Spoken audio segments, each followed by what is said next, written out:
Okay, time for dessert. So, as we've got all the citruses coming in, we have got some orange in like a nice orangey syrup. We've done like an orange and mascarpone cream and the chocolate mousse cake. Okay, so rather than fiddle about trying to get the cake out, I'm just going to cut the bag. Okay, then we're going to warm this up.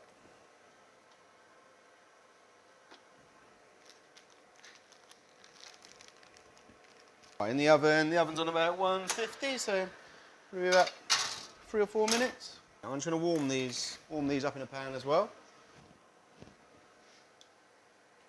I think it'll be nice to have them a little bit warm, but we're not trying to boil them, we just want them a little bit warm.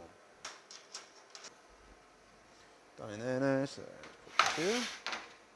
So then, it's going to be a little bit tricky, especially when they're warm. Probably easier taking them off the cake. There it goes. It's almost falling to pieces.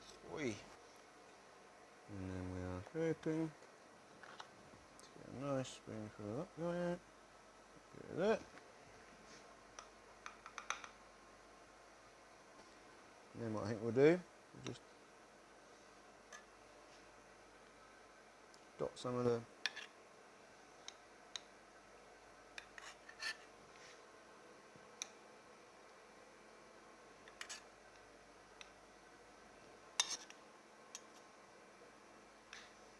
try and not put it on the cream because it's quite hot.